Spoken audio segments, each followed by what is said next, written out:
Տոնական օրը դատախազության աշխատակիցները սկսում են 1 րոպե լռությամբ ապրիլյան պատերազմում զոհվածների հիշատակին։ 98 տարվա պատմություն ունեցող դատախազությունը նշում է մասնագիտական օրը։ Գլխավոր դատախազը շնորհավորանքներից էլ առաջ հիշեցնում է քառօրյա պատերազմի գլխավոր դասերից մեկը՝ Հայաստանը առանց կոռուպցիայի։ Եթե մենք տարիների ընթացքում մեր ջանքերը գործադրեցինք դատախազական համակարգում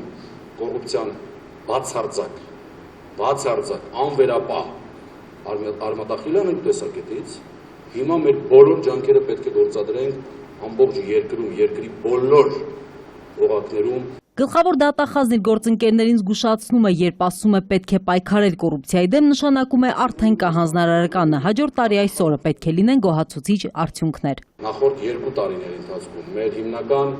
ուղղվածությունը վերցրեցինք իրավապահ համակարգերում մյուս կոռուպցիայի դեմ պայքարի ուժեղացումը եւ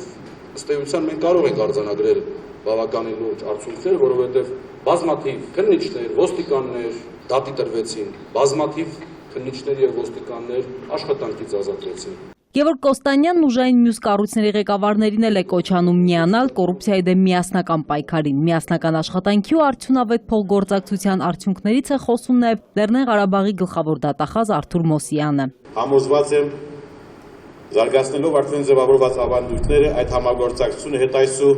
ել ավելի արդյունավետ կդառնա։ Երկու հանրապետությունների դատախազները նաև խրախուսում ու պարգևատրում են դատախազության աշխատակիցներին, պարգևատրվածներն են շքանշաններն ու շնորհակալագրերը համարում են թիմային աշխատանքի արդյունք։ Պետք է աշխատեն